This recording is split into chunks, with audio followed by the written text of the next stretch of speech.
Hi, everybody. Here's our slightly delayed 1813 campaign pre-video. Scott and I we've worked our way through some issues on Discord that we'll figure it out later. But right now we've kind of rigged up a way that we've got it working.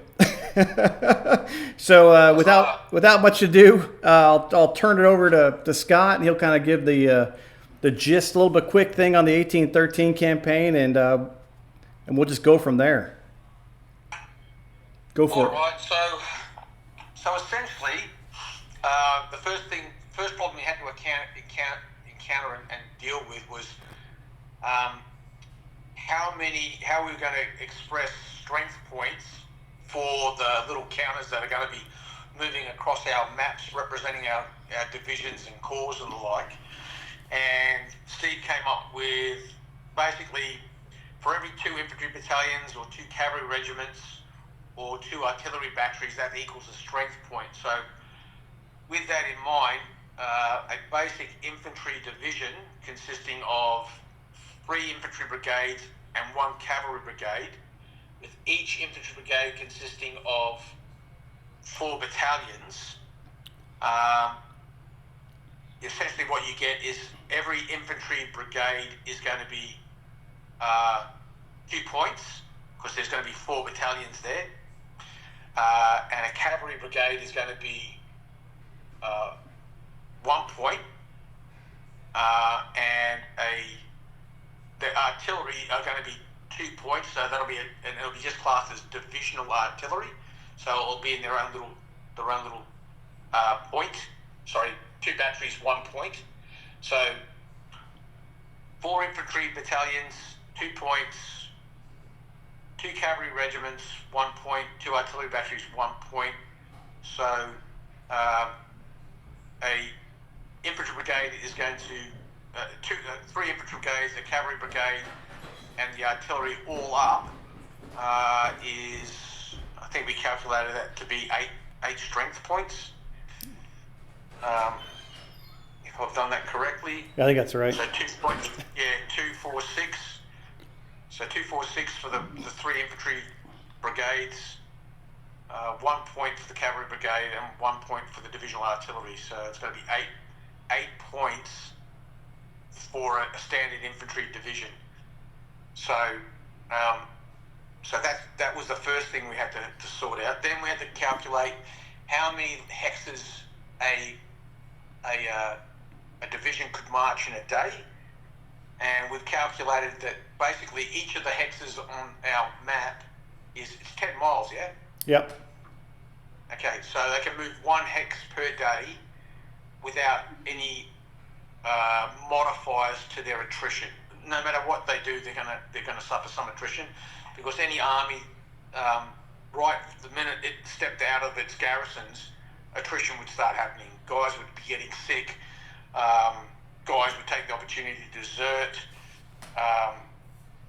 Private Bloggs cleaning his musket had an accident, shot himself in the head. These things happen. Horses fall over. Riders fall off horses. So you're going to have some attrition. And then we decided, well, what if we want a force march? So then we had to figure out what kind of penalties units would suffer. And when I say units, I'm talking about it could be the smallest maneuver element. So moving will be a division. These divisions can shed brigades to provide garrisons and the like. But the smallest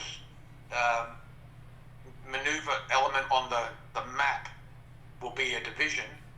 So with that in mind, we had to look at force marches, and we came to the conclusion that they could march comfortably 10 miles a day, but if they really put the effort in, they could march 30.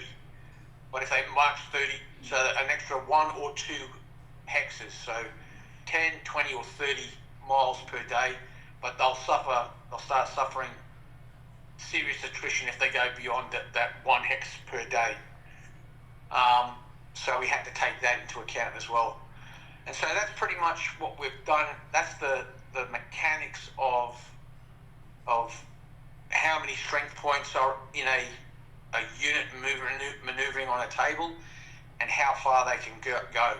So then we had to come up with a sequence, and Steve has decided he's going to just use the sequence of play straight out of the old Avalon Hill board game, War and Peace. And so the way that works is each day, there's a sequence of events that take place. You start off the day with the attrition. So roll call every morning, how many men are missing. And then from there, any reinforcements might arrive. So, okay, we've done roll call. We're missing these blokes. Well, fortunately, this provisional battalion's just rocked up, and now we're going to allocate troops to tasks. So then that gets done. But that happens the reinforcement will only happen once every 7 moves. Of course, that's a weekly thing. So on what day that happens, that Steve will determine that. Sunday sounds like a good day. Was there the day the army will rest? And then once you've determined attrition and maybe reinforcements, you then do movement, 1, 2 or 3 hexes per day. Once the movement's done, scouting is also concluded. So as the armies are moving along the roads, and all movement's done by road, they move down the road, they move their 1 hex, 2, maybe 3. The scouts, you do a scout 3 hex either side that route of that route of march, and if there's any scouting successful, and that's just an opposed dice roll, then that gets done, and then players are informed, if there's anyone nearby, and then there's the combat phase takes place, and that's basically if units are in adjacent hexes. Yeah. So that's that. That's how we're going to start it. Obviously, as Steve has said before, it's a moving feast. So if we find that it's too complicated, or we're getting bogged down in minutiae, certain things will just get discarded. We'll just go, no, we're going to piss that off because it's getting way of a good game. So that's gone. Or we might go, it's too simplistic. We might add a couple of things in as we go along. But it's all been coming in, and it affects both sides. So it's all good. It doesn't really matter. And so that's it. And so then it's just a matter of Steve's got to get the map up. And then it comes down to if anybody wants to participate. So essentially, I've been lumbered with playing the French, and so I'll take care of all the strategic movement of the French. And essentially, what will happen is, if I peel a division off to go somewhere, or a corps off to do something, but it's like, that's Marshal Victor over there. He's doing his thing, and I'm going to be sitting in the chair predominantly of Napoleon and the divisions attached to him. Those battles, Steve will probably just put it out there, going, okay, who wants to fight this battle? And here's your order of battle, and here's the map of the terrain that you're fighting on. Have a battle and let us know how it plays out, and then you just give us the results. And that's pretty much how we're going to do it going forward. I don't think I've missed anything, have I, Steve? No, I think you did pretty good. And even with as Scott said, units can be peeled off at the brigade level to, 1, maintain supply, or 2, to sit on a bridge. That does open up opportunities for skirmish game battles. Sharp practice comes to mind. So there's a... So there's sharp. Here's the thing: it's like any rule system that you want to use, fighting a battle. Obviously, Steve and I will be using General d'Armée 2 because it's the best rule system there. And all the black powder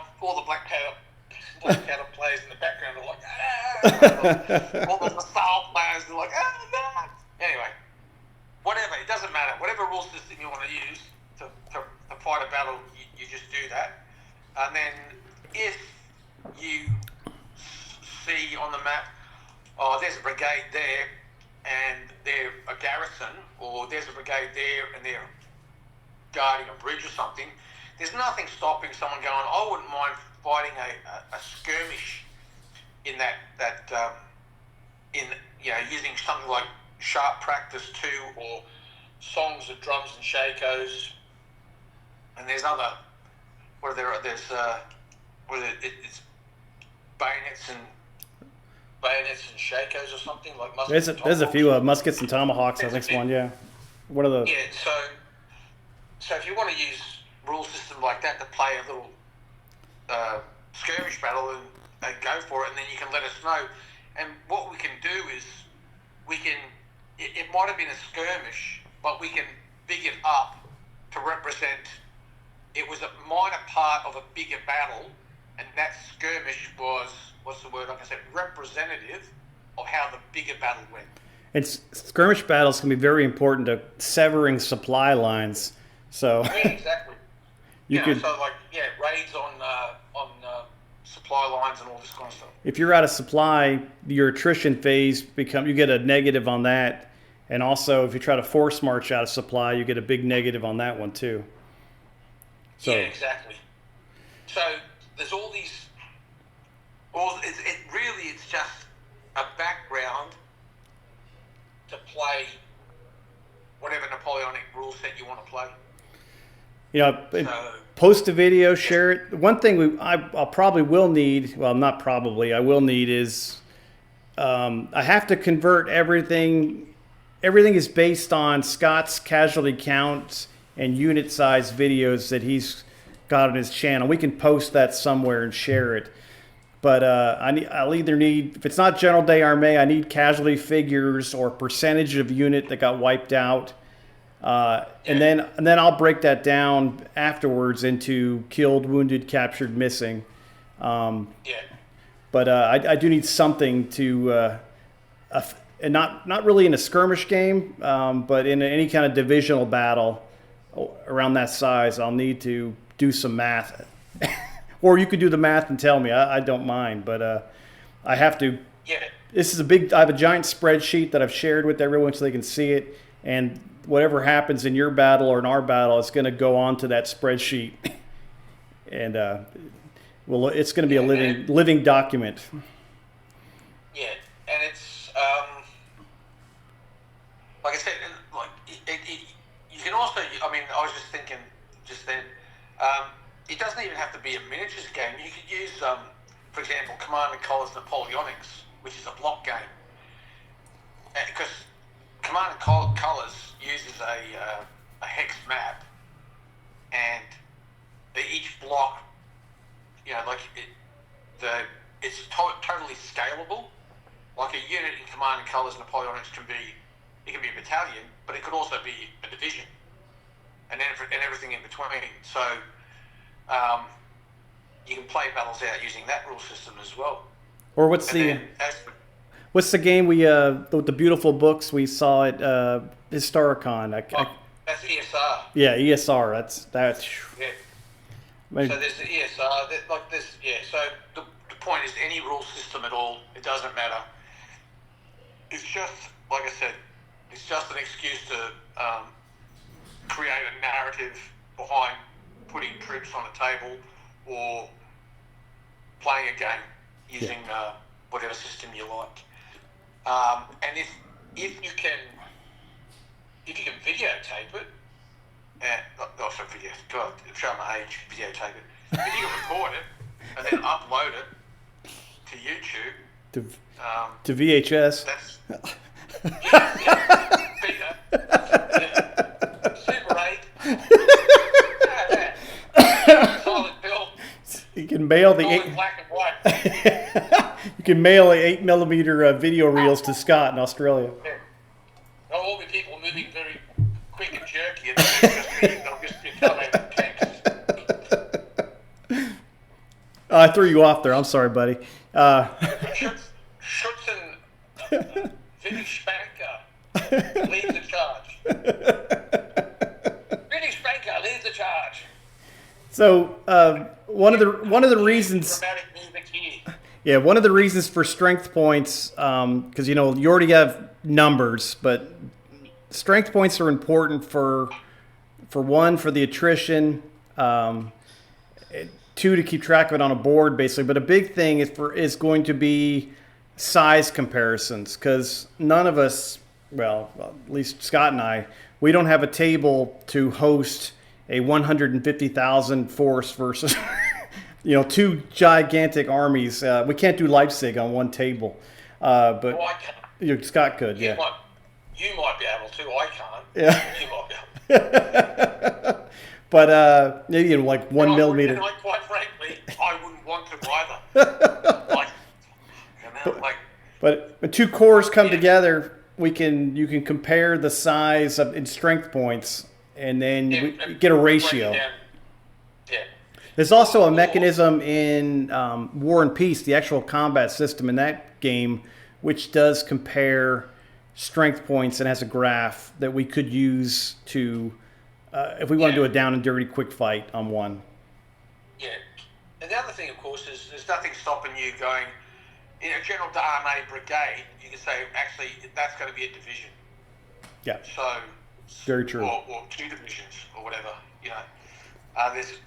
There's ways and means. It's all scalable. You do whatever you want. So if the only thing holding you back from wanting to participate is a lack of troops, there's a way around it. That was, I was trying to say it, but I think I might have stroked out. No, that's perfectly clear. We also, we took a lot of this, of my war, I said in another video, a lot of my order of battles and a lot of the information I got for this was based on Little Wars TV's 1813 campaign. And I can't say enough about the hard work and all the stuff those guys do at that channel. They're amazing. But I'm trying to remember what I said. Boy, I think they use Campaign of Nations, what they based theirs on, and then I can't remember the actual board game they used to fight. Oh, they used Volley and Bayonet. Volley and Bayonet, yeah. But which is, I think each base in Volley and Bayonet's a brigade. Yeah, it's almost like ESR. It's big time, isn't it? It reminds me. It's kind of like it's like a board game, but using miniatures. Yeah. Volley and Bayonet. So you had just a big base, and that was the brigade, and there's like what formations it's in. Don't worry about that. If they need to be in square, they'll form square. If they need to be in line. Blucher is probably the closest contemporary rule set, I think, because in Blucher, Sam Mustafa's Blucher, a base is essentially a brigade, and then in Blucher you don't worry about what formation they're in, because that's for the brigade commander to be concerning himself about, because in Blucher you're playing as a corps commander essentially. You're at minimum of a corps commander, you're probably a Napoleon. You could be Napoleon or Wellington or whatever. And each base represents a brigade. It's for anything bigger than a corps level battle, like multiple corps, Blucher I think is the best rule system out there, miniature wise. And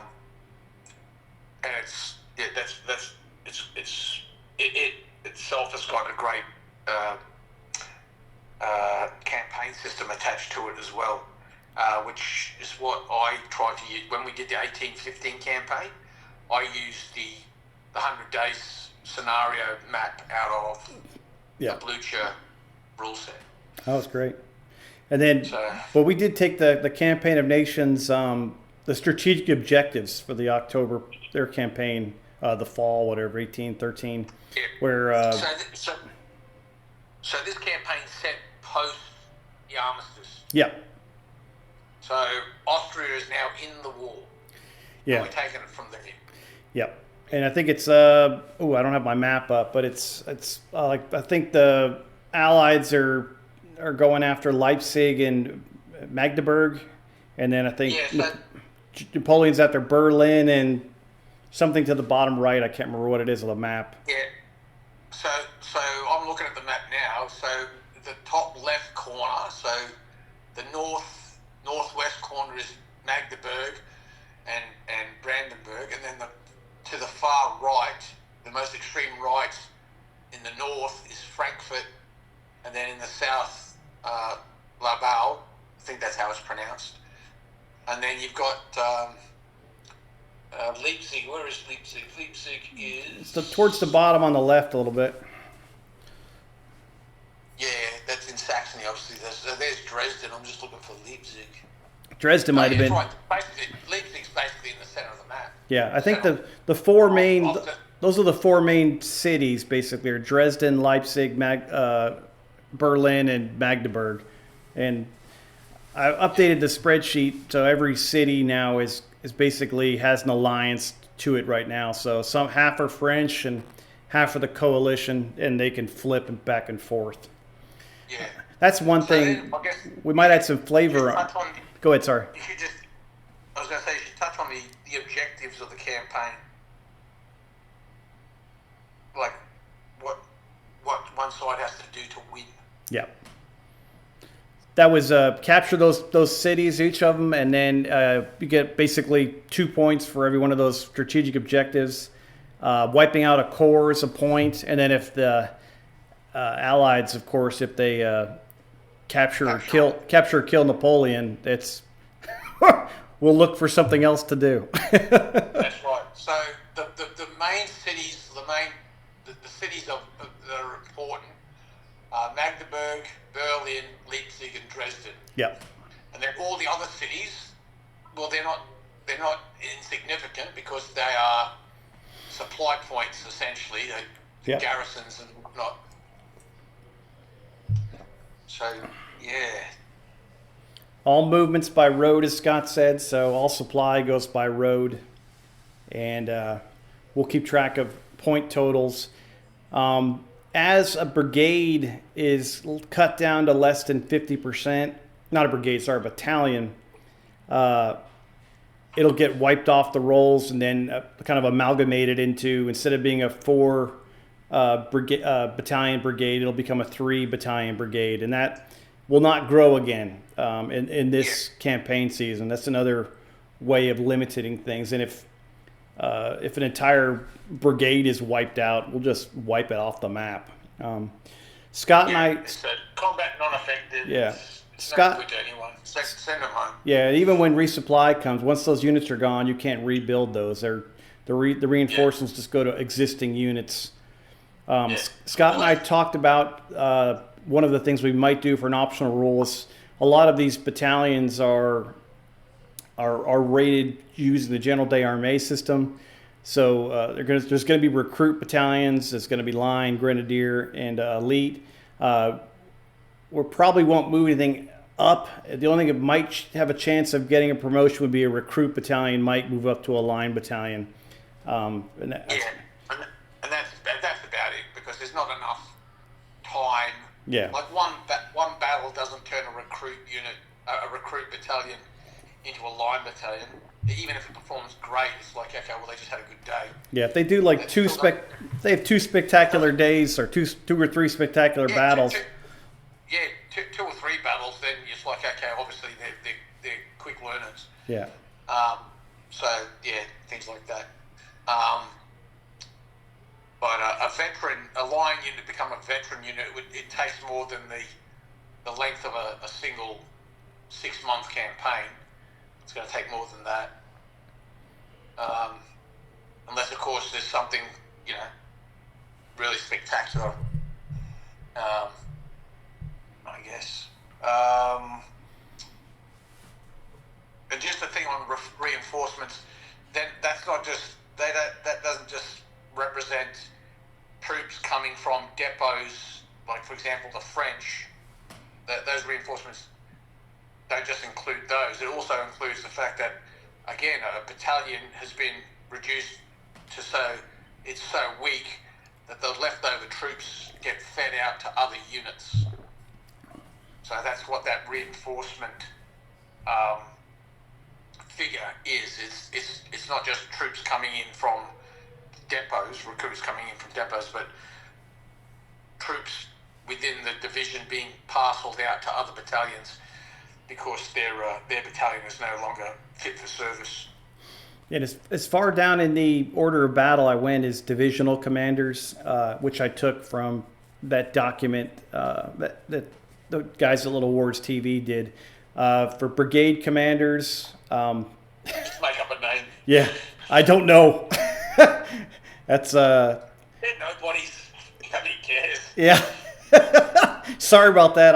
I'm not gonna go through. Who's that guy commanding that brigade over there? I don't know. Because this, Nobody knows. if you look at that Nobody cares. spreadsheet, it goes on for miles, and it's yeah. I was happy enough that the Little Wars TV guys at least gave me divisional commanders, half of which Yeah, I can't pronounce half of them anyway. So especially when you get into the weeds. In this day and age, if you weren't commanding a division, you were a nobody. Yeah. Nobody cared. It's going to have to be you guys in the community to do, or on Scott's table to do anything with this Bernadotte's troops, because I don't have any. So I apologize. I'm going to have to stay. I'm going to occupy the southern and central sector. Well, I don't have Swedes. I don't have any Swedish at all. And I don't know anybody that does. I know Dom does at Boots on the Table. He's got some Swedes. Who does? Dom for Boots on the Tables. He's got Swedish Okay, troops. well, there you go. Yeah. The other thing is, there's nothing stopping people using, Nassau troops or Spanish to stand in for Swedes for a day. Yeah, I'm good at that. Yeah, if that's what's required. They have rockets too. Or Brits. Well, just use. There's no Brits here, and everyone's got British troops. So there is one brigade of British in the Army of the North, and they do have a rocket batteries too. Yeah, exactly. That's why I thought Brits. Yeah. Well, the Brits use them. Alternate history. The Brits have sent their troops to. They diverted them from going to America. Yeah. Sent them to Sweden instead. So this should be. Meatballs are good. Yeah. So overall, this should be pretty cool. It's going to go a little slow, especially at first. But Scott and I will get together. We'll be rolling the scouting rolls. Of course, he'll have to communicate with him for his French movements. I'm going to reach out and get some ideas from people, and then put out a bunch of polls on where the coalition should march or separate or whatever you guys come up with. I'll try to put out 3 or 4 choices from people smarter than me. And then as units get within 3 hexes of each other, Scott and I will get together and do opposed scouting rolls from General Day Armée 2. And then depending on, I'll roll like my scouting roll, and then Scott will roll his screening roll to try to block. And then he'll do the same thing to me. And then by how these dice rolls come out on the table we've made, or I've made, it will determine how effective or ineffective, that scouting was, which could lead to some fun because Scott won't know what I roll. So he might think he has 100% scouting accuracy, but he's only like 20%, and he could think there's only 15,000 guys over there, and he marches in and there's 80,000 guys sitting in this camp. So that could be a little bit of fun. Oops. So, and then we'll come after any kind of scouting roll, any kind of update. I'll put out videos on. I'll come out, and hopefully we'll get this volume thing figured out on this, and Scott and I will make regular appearances to update everybody. Be a lot of maps, a lot of polls, a lot of choices, and then you can comment in a video. You can basically you can reach out to us on our Facebook group, or Scott's got his own Facebook group too, and say, hey, I'm interested in a battle. We've already had 4 or 5 people say they wanted to play some. So in a video, we might say, hey, this unit's been detected. Scott and I are going to fight this other corps here. Who wants it? And then just kind of comment in the video. And then, my dogs are going crazy. Sorry about that. And then we'll reach out to you, and we'll email you stuff and tell you what's going on, what troops you got involved with, and here's your battle map too. And good luck. Get it back to us so we can watch it too, or read about it. Yeah. So yeah, it's really just, and like rest assured, I'm not going to know because I'm doing all the map movement for the French. I won't know what the coalition are doing, and I don't want to. It's like it takes all the fun out of it, essentially, from my perspective. And if it just happens on turn one, Napoleon with his Imperial Guard blunders into the entire army of the North and they all get wiped out, well, that's not. I'm fine with that. Oh well, the campaign's over. The campaign's over. We'll move on to something else now. I've got some O group over here I want to get into. So it's all good. I've painted these 30 coalition brigades for battalions for no reason. I'll be like, yay! Yeah, exactly. I'm just trying to think. Is there anything? I can't think of anything else to. I think we touched on everything. We're just excited for us to play and to get other people to play and people to take part in this. It's just awesome. While this is all developing and everything, I'm also gonna run an 1815 Invasion of France 1-2 that carries on from our last one. That's just gonna be a fun side project, but it'll be a good lab almost because I can speed ahead on my own a little bit and getting input from people in the community and Scott, and we can see if certain things are working further down the line and stuff. How it a little bit ahead of in calendar days compared to where we are in this 1813 campaign. So we might be able to find some things that are going to go wrong before they even happen. So it'll be a good research project and something fun to do. And I can get some more battles on the field too, and people are more than welcome to jump in on that as well. But the 1813 campaign is going to be the major focus, but I'm in no hurry to rush it. I hope it's going to be nice and just a really good time for everybody that isn't over in 13 seconds unless Napoleon stumbles into the entire Blucher. Yeah, no, that won't happen. And the other thing, of course, is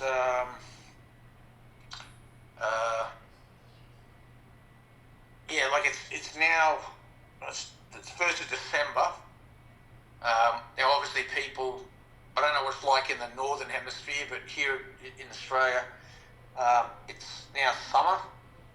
But mind you, I'm in Bendigo, and today I woke up this morning and it was 10 degrees Celsius. Oof. And it's the 1st of December, so I don't hear any more of this nonsense about global warming crap. Because if it is happening, I wouldn't mind some of it here, because it's the first day of summer in Australia, and I'm freezing my ass off. So this is completely unacceptable.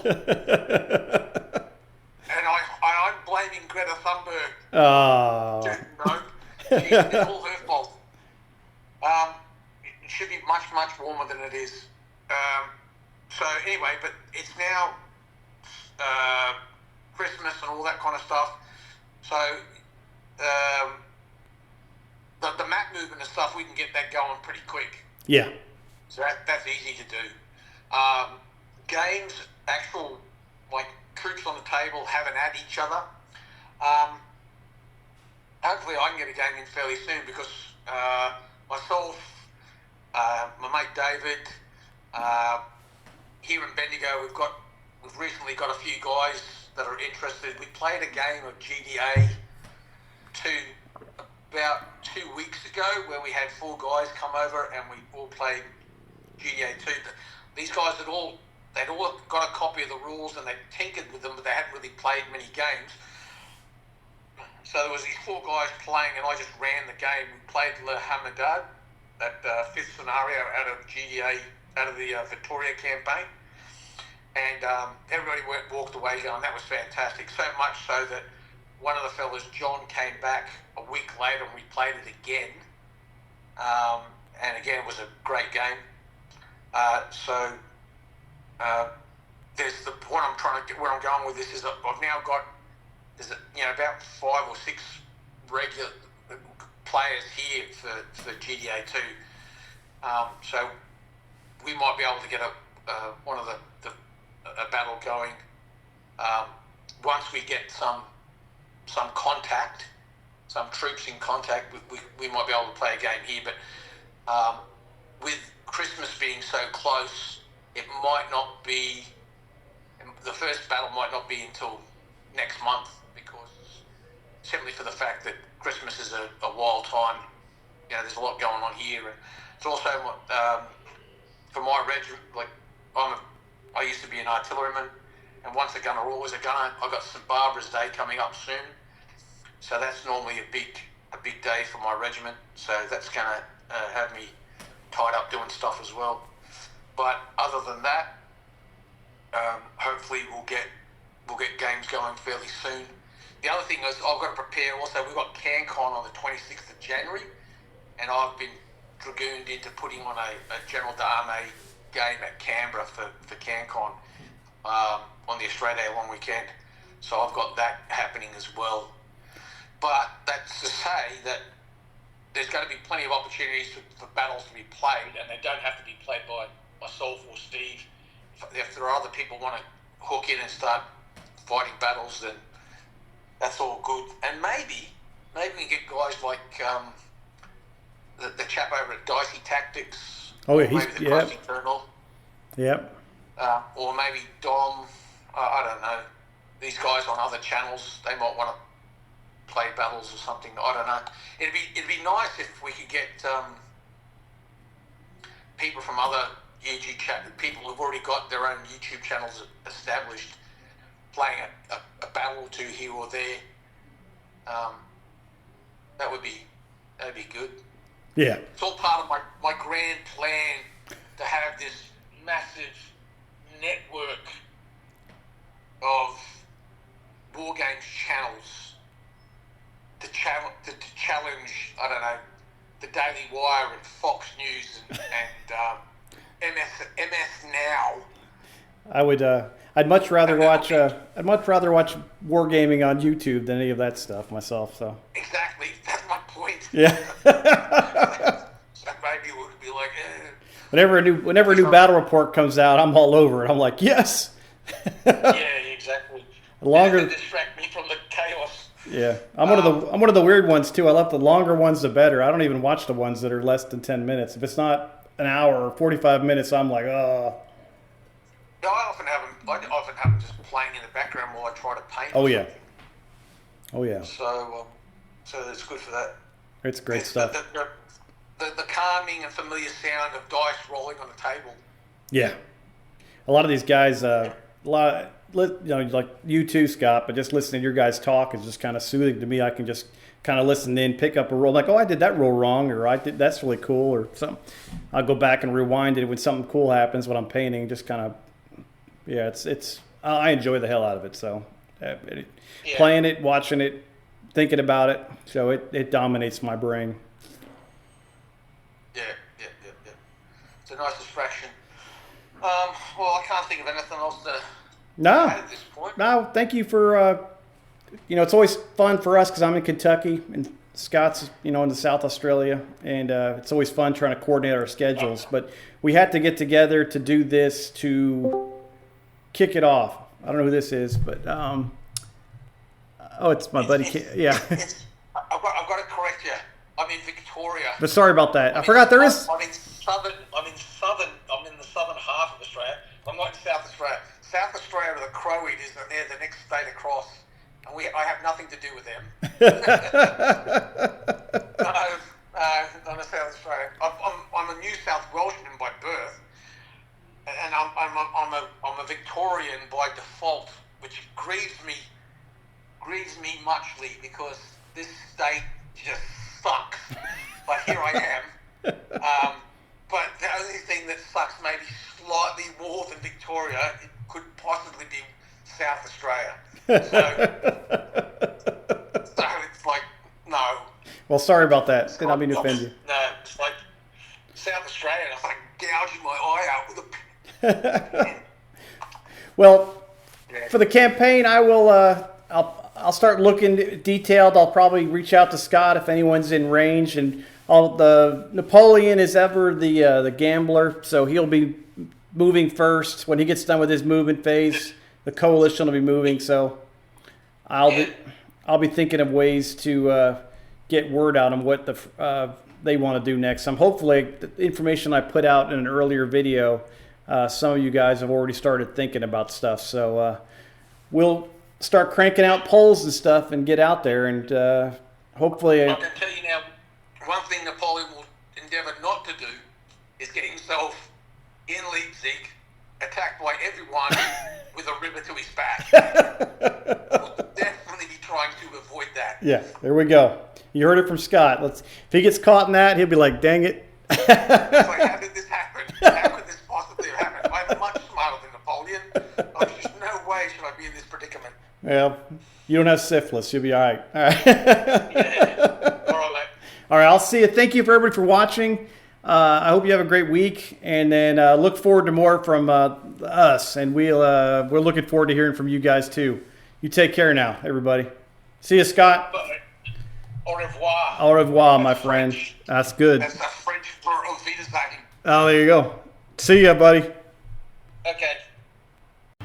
Hey, well, everybody, I just wanted to get on here real quick and apologize for my issues with Discord last night. I did figure out that I had my mic setting output to the my speaker output was set to the mic, so that's why I couldn't hear Scott. That's why he might sound a bit muffled throughout that entire video, so that was my fault. I am no genius. We did discuss one last thing. I did not differentiate the different types of cavalry in the orders of battle on the Google sheet that I saved and shared with the community. We're basically we're not going to differentiate between light and heavy cavalry, but we are going to differentiate between battle and campaign cavalry. If it's not a guard, if it doesn't say guard cavalry on it, it's going to be campaign cavalry, and if it does say guard, it's going to be battle cavalry, and you can just switch that around to make it fit if you do use a different rule set if you're playing one of the campaign games. So that's what we're going to do it. Keep it simple, and might have more updates like that in the near future as we work our way through this whole thing. But it's a lot of fun just working on it and taking part in this, and I'm really looking forward to getting this all out and get it going. So we'll talk to you soon. Thanks again, and sorry for the technical difficulties, and we'll talk to you in the near future. All right, take care. Bye.